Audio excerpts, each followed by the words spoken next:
Hi, everybody. Welcome back to English 112, and this is for our class for Thursday, October 15th. And where we are is talking about Oedipus the King, now that we've watched two different productions of that particular play, and also gearing up for our first paper on short story, which is going to be due on Tuesday, October 20th. And you can send a PDF to my email at ruiz, R-U-I-Z, at gcc.mass.edu. And I will evaluate the papers in terms of grammar and as well as content and put a letter grade on it and return that back to you. And if you're content with the letter grade, you're done. But if you wanted to improve your grade, you could take my comments into account. And if you needed further direction, you could always make an appointment with me. And then you hand in the revision and you get the higher of the two grades. And that said, basically, I see that as a kind of learning exercise for you. So I don't feel that I'm really giving anything away. I just ask that when you send your revision, you also send back the copy that I had sent to you that was evaluated so that I can compare the two. And the sooner you can do that, the better off you are, but you've got until the ending of the semester for that. And we'll talk about that further after the paper is handed in to me, and I'll probably need a little bit more time than I needed for the journals, but I'll get back those papers certainly before your second paper will be due, and your second paper is going to be on drama, and that's going to be by the ending of the semester when you would be handing in a paper about drama, which is the unit that we're in now. And we are talking about Oedipus the King. Eventually we will transition over into Shakespeare and A Midsummer Night's Dream. And then we'll put closure onto the drama unit with the more contemporary drama, A Raisin in the Sun by Lorraine Hansberry. But where we were beginning was with a very historical drama from 430 BC Greece, which meant that what we were watching was a translation, and we saw two particular productions. One tried to follow the historical performance with masks and padded costumes. That was the first. And then the second tried to give a more contemporary feel to the play. But in both instances, the assumption is that the audience has some familiarity with the plot. So as many of you indicated that you might have had some difficulty in following some of the lines, again, an audience wouldn't necessarily have been watching without knowing the plot. They would have already had that information. And what they were watching was the experience of it unfolding. And I've likened it before to something like listening to a sermon where you already know the story, the religious story, but you want to be surprised by the particular telling of that story. And the story can have some educational elements associated with it and should have some educational and moral elements associated with it, which is exactly what we find with Oedipus the King. I don't know if necessarily contemporary audiences find that to be high entertainment, but during the time of Greek society and a Greek amphitheater, this was a wonderful opportunity for everyone to gather as a community and to see something fairly unusual. They wouldn't necessarily have the access to media that we do today. And I think I might have mentioned that Sophocles actually expanded the role of the actors in drama by adding a third actor. So in some ways, Oedipus the King was a more sophisticated drama than what they had become accustomed to. So that said, one of the reasons why I wanted us to study Oedipus the King is because of its historical value. That Oedipus the King really is the play that's identified that began the tragic tradition that we still follow today. And as we get to Shakespeare, we'll talk about how probably Shakespeare is best known for his tragedies, Hamlet, Macbeth, Othello, and so forth. Though the play that I'm assigning, A Midsummer Night's Dream, I'm deliberately choosing a comedy because I wanted to lighten things up a little bit because we've been reading some rather dark pieces. But Oedipus the King helped to lay the foundation of tragedy that playwrights, including Shakespeare himself, would have followed at least somewhat, although they might have taken artistic liberties as well. And that tragic hero is defined through Oedipus, and that he is a great man who is above and beyond the ordinary. And some of the ways that he's established as a great man is that, first of all, he's of royal birth. So that makes him above and beyond any of us commoners. Secondly, and perhaps even more importantly, he's established his great intelligence because prior to the play, he was able to solve the riddle of the Sphinx. And you'll remember that the way the story unfolds is that Oedipus's kingdom had been, prior to Oedipus's arrival, under the curse of the Sphinx, who is ravaging the community with plague. The Sphinx being this terrible monstrosity. And Oedipus was the only one who was able to defeat the Sphinx by basically solving the Sphinx's riddle. And the Sphinx's riddle happened to be, even though this isn't indicated in the play itself, what walks on 4 legs in the morning, 2 legs in the afternoon, and 3 in the evening? And the answer is man. 4 legs in the morning would be a baby crawling, 2 legs in the afternoon would be an adult walking, and lastly, 3 legs in the evening would be an elderly person with a cane. And of course, in some ways, we see how Oedipus basically fulfills that riddle by walking on 3 legs at the ending of the play, even though he's not elderly, but he is blind, so he needs to have a cane to find his way. But Oedipus is the only one who's able to solve that riddle. And that said, I know that many times modern audiences will read Oedipus and see Oedipus and think, well, that riddle's not so hard, I could have solved it myself. Be very careful about arrogance and hubris, because that's one of the main lessons of this particular play. And that is one of Oedipus's major flaws, is that he was arrogant enough to try to outwit the gods when he's given that horrific prophecy where he is told that one day he will marry his mother and kill his father. A humble man, at least based on the idea of Greek society gods, would accept that prophecy, that that was the will of the gods. However, modern day audiences would say, well, that's horrible. You've got to take actions to prevent that horrible fate from occurring, which is what Oedipus does.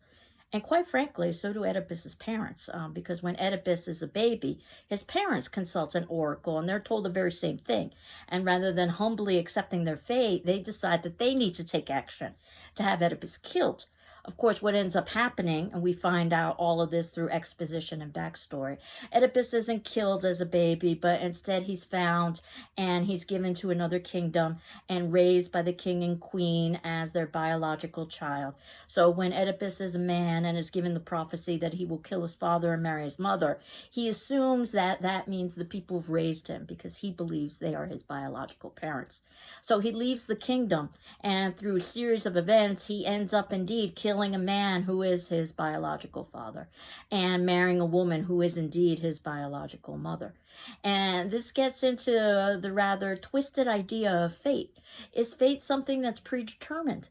And if it is predetermined, does that mean that we don't have free will, that everything has been chosen for us ahead of time and we're merely fulfilling that prophecy? Or is fate something that's foreknown, but that doesn't necessarily negate the idea that we have individual responsibility in order to make that fate come true or not come true? And philosophers and religions have debated this for probably since the beginning of time. And usually the middle ground is that there is some foreknowledge, but that there also is individual responsibility. Because without individual responsibility, well, then there is really no point in doing anything. We could just argue that everything is out of our hands. However, even in our own current contemporary society, we deal with issues of fate, or perhaps you might call them destiny, or perhaps you might call them luck, that there are things that are outside of our control, and that sometimes things happen that we can't control. And sometimes they're good things and sometimes they're bad things, but that our actions don't necessarily always predict the conclusion. And that said, in that way, I think this play is timeless and universal, because we all have to struggle with this. The idea of how much do our own actions and flaws contribute to our lives, but how much is outside of our control, our destiny, our luck, our fate, whatever language it is that you want to use. But at any rate, Oedipus is smart enough to solve that riddle when nobody else in the kingdom can. And as the play begins, we know that the kingdom is ravaged by a new plague, and they're trying to determine why. And Oedipus is continually concerned with the well-being of his populace. He cares more about the people in his community than himself. As the play unfolds, he's continually confronted with this idea that perhaps he himself is responsible. And he continues on despite that. And in a very telling move at the very ending of the play, when everyone has figured it out, including Jocasta, his wife/mother, Her response is, leave it alone. Don't ask more questions because the result is going to be horrific. And he says, no. Even if it turns out that I'm base born, he's assuming the worst thing could be that he's a slave. But of course, at the very beginning of the play, Oedipus says, rather tellingly and ironically, that he needs to find the cause of the plague, even if he himself is responsible. Now, of course, we already know this as audience because we would already know the plot. So we can appreciate the irony of this play right from the very beginning in a way that Oedipus cannot. And it turns out that, yes, he is indeed responsible. But right to the very end, he is willing to risk himself for the well-being of his populace. He knows he has to solve the problem of the plague or else people will continue to die.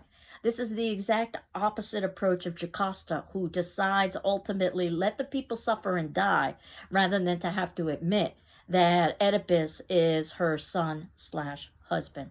And an ancestral relationship has occurred, and that is what has angered the gods.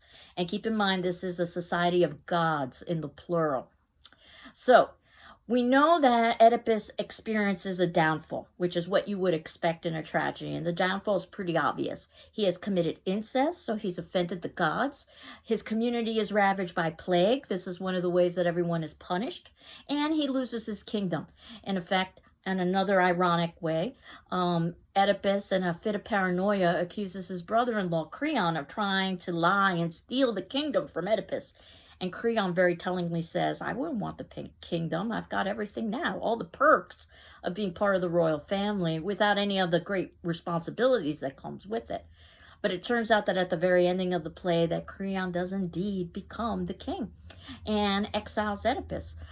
So in some ways, Creon gets the exact opposite of what he wanted in that particular play. That said, I think I might have mentioned that Oedipus the King is part of a trilogy. It's a 3-play set. We're reading just the first play so that we can move on to Shakespeare.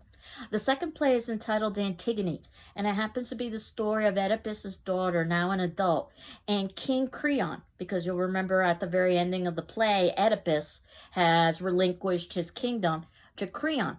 And this is a very different Creon in the second play than what we see in the first play. In the first play, Creon represents reason and rationality and even generosity by allowing Oedipus to say goodbye to his children at the end. The Creon we see in the second play is filled with hubris, excessive pride, anger, paranoia, and denial. Basically, all of the attributes that Oedipus shows in Oedipus the King. And certainly we see how his excessive anger gets him in the way and that he happens to slay somebody who's blocking his way at a crossroads, which is also not just a literal crossroads, but it's also a symbolic crossroads in terms of a change in his life. Or as I once had a student perhaps explain how that happened, this is perhaps the first literary example of road rage. That might help understand Oedipus's actions, not that that in any way excuses his actions. His paranoia, assuming that even the blind prophet is lying to him. The idea is that Tiresias is a prophet, so he can see the truth. Oedipus's denial. Remember, Oedipus has established a reputation as a great riddle solver, and yet, ironically, he can't solve the most obvious riddle of all, who his birth parents are and what is the cause of the particular plague. And that's because he refuses to see. And vision and blindness will be a major theme as we continue on in the drama.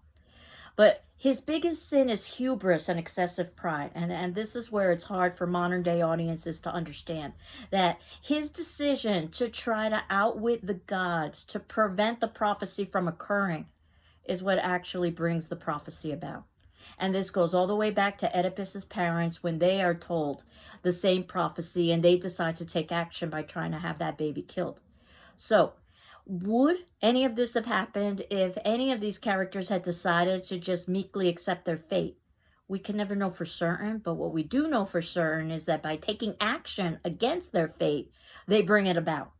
So that's one of the embedded messages that probably makes a lot more sense to a Greek society than it does to a contemporary American society, where we're all about individuality and we're all about free will. That said, Oedipus is able to accept responsibility at the ending of the play. And he gouges out his eyes in a horrific movement after his wife/mother Jocasta kills herself. Now, this works very well thematically because vision and blindness is a major theme in the play. Who's been able to see and not see? Tiresias is a blind prophet. He doesn't have vision, but yet he has insight. Oedipus had vision throughout the entire play, but yet didn't see the truth until he gouged out his eyes. So the idea of gouging out his eyes is a form of punishment, but it's also thematically important for the symbolism in the play. So not only does Oedipus punish himself in that manner, but he also accepts exile, which would be pretty comparable to death at that particular point in time. And then we, as audience, are supposed to feel pity and fear. We pity Oedipus. It's not all his fault. Some of this was fated. However, we also feel fear. The idea that if this terrible thing can happen to Oedipus, and he's so much smarter than we are, and he's so much grander than we are, can you imagine what could happen to us? So that's part of the instructional element of the play itself. And I can tell you that the moral lesson, or much of the moral that is at this play, is not to duplicate Oedipus's flaws. His hubris, his excessive pride, his anger, his paranoia, and his denial. And I, as a contemporary reader, as many times as I've read this play, engage in the same flaws Oedipus does. Because as I read this play, I always think to myself how I could have done it better. I could have been smarter. I could have decided not to kill anybody at all. Therefore, I would have prevented the killing of my father. I could decide not to marry anyone at all. Therefore, I would prevent the marrying of my mother. But that also is a conscious choice that I am making to try to outwit the gods rather than humbly accept my fate. And the result, at least from a Greek societal perspective, would be that my fate would be as horrific as Oedipus's, probably much worse, because Oedipus is a much greater and grander individual than I ever am or could be as a commoner and somebody who didn't solve the riddle of the Sphinx. And notice that when Aristotle was talking a little bit about some of the requirements of a play, that you want to try to make the play as realistic as possible, understanding that obviously we're watching fiction. So something like a Sphinx, this horrific monster that doesn't exist in real life, never appears on stage. It's only discussed. The same thing with Oedipus gouging out his eyes. It doesn't happen on stage. It's merely discussed. Because again, there isn't any way that you could recreate that realistically. Even the time period in which the play takes place, which is approximately an hour and 20 minutes, it's in real time. The idea is if you're able to suspend disbelief enough to accept that you're watching a play, then the play should take place over the course of time that you're seated watching the play. And it should take place in one location. So once you've established your locale, then that's the locale. And when we get to Shakespeare, we'll talk about how he shook things up a little bit, but he liked to shake things up a little bit when it came to that particular definition, or one of the definitions that oftentimes was associated with great plays that Aristotle talked about, as perhaps best illustrated by, as Aristotle says, Oedipus, perhaps the finest tragedy ever written. Oedipus is in direct contrast to Jocasta. She can never be a tragic hero. Certainly she does have a downfall. Certainly she does have flaws. But the idea is that she's not concerned with the populace at the end. She's only concerned with her own well-being. She would rather have everyone suffer and die and protect herself. That shows that she's really not a good person above and beyond the ordinary, the way that Oedipus is. And she commits suicide at the end, and the way that would have been viewed in Greek society is as a cowardly act, that she was not accepting responsibility for her fall. She was not going to live with the pain and the despair that Oedipus is living with, and that's considered accepting responsibility. Creon, as I said, we don't get a whole lot of his character, but basically he's supposed to represent reason and rationality and generosity. He isn't rash or paranoid the way that Oedipus is. But when we see Creon in the next play, and by this point he's been king for quite a while, the play Antigone, he's very different. Which one of the questions that's raised in that play is, how does the position of being king, or how does the position of power change an individual? Or perhaps you've heard it said, how does absolute power corrupt absolutely? There is a third play. It's called Oedipus at Colonus, and this is the story of Oedipus as a blind old man. And the idea is that perhaps he has suffered enough so that he can earn the forgiveness of the gods. but you'll have to read the play or at least watch a production so that you can see. And I was quite pleased to hear many of you say that your experience with reading the play was much richer than watching a production. And a production can be hit or miss. You know, there's an interpretive value to it. But if you've got a play that really has the depth and complexity of a piece of literature, that it's meant to be not just performed, but that the language has the level of sophistication of a short story or a poem, then it really should be read and reread, which is exactly the case with Oedipus and Midsummer Night's Dream and A Raisin in the Sun, as we will find out. So a performance is never a substitute for reading, but a performance can help to bring a play to life. And that said, some of you preferred the older version of Oedipus, some of you preferred the newer version of Oedipus, some of you declared that you disliked both versions, and some of you declared that you liked both versions. And I think that's very common whenever anybody is exposed to a particular piece of media, that you'll have different reflections and thoughts about the performance and the production. So Tiresias, again, a character we don't see a whole lot of, but he represents the idea of having insight. He is our blind prophet and illustrates that theme of vision and blindness. He does not have vision physically, but he does have insight. And he tells Oedipus, basically, you're responsible for this. And Oedipus denies it, which goes to show how the great riddle solver Oedipus is in such darkness about the truth. The chorus, as I had indicated, which seems like kind of an unusual convention in today's time period, is supposed to represent the populace, so they can represent the extras, let's say, in a movie, if you were to watch a movie, people who are suffering from the plague. But they can also serve as narrator. We know that with short stories, it's easier to have a narrator comment on the action than it would be with the drama, because now you've got to figure out, are you going to have a voiceover, or are you going to have the characters perhaps in one way or another reflect on the action? And that's what the chorus does. They reflect on the action, much like a narrator might, in addition to responding to the action. There are lots of themes in this play, but usually when this play is examined, it's examined in terms of how it helped to establish the tragic tradition of a tragic hero, a great man above and beyond the ordinary, who experiences downfall because of outside forces and also flaws in character, accepts responsibility, and we as audience feel pity and fear for that particular character. And that said, we can also think about how irony is so important in this play, especially if we would know before the play itself what the plot is. So we know everything Oedipus does not know.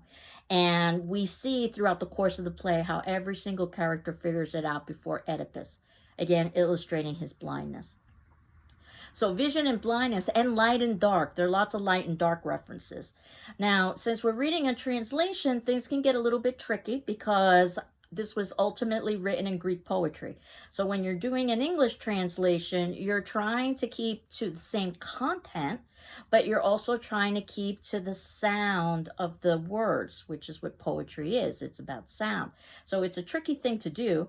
I think I might have mentioned this in an earlier video that I don't really feel like I've read Oedipus the King. I think I've read lots of translations and I've seen lots of productions and I know its historical value, but until I can read it in the original Greek, I don't really think that I can read this particular play. But I do know about this play, and I thought we needed to know about this play too as we begin our drama unit.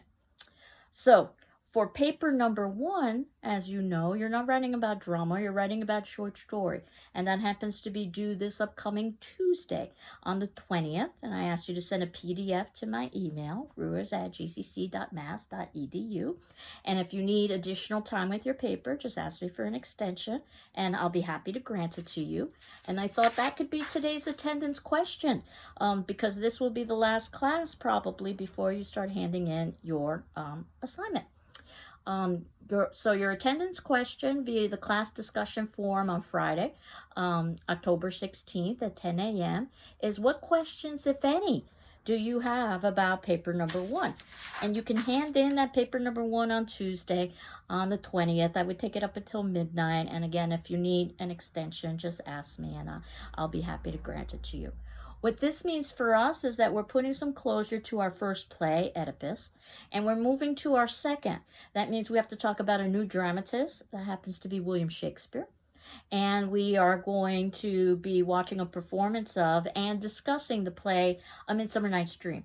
And that happens to be a comedy. As I indicated, I wanted to try to lighten things up.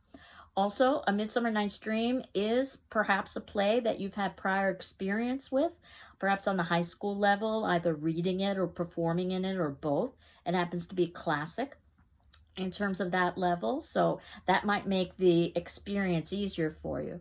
That said, I understand this is not a Shakespeare class. I do teach a Shakespeare class, but that's not what this is. This is an introduction to literature class. So I'm going to make sure that everybody has an understanding of the plot of A Midsummer Night's Dream. The good news is that the play was written in English, so we don't have to rely on a translation. But perhaps the bad news is that the English of the English Renaissance is different than the English that we're accustomed to. And while it's not necessarily Old English, it's not from medieval times, we can read it on our own, there are some differences. And usually it's just a question of getting accustomed to some different uses of language and some different rhythms as well, because Shakespeare wrote in poetry, just like Oedipus the King. But luckily we can appreciate the sounds of the words because we can read it in the original, which happens to be in English.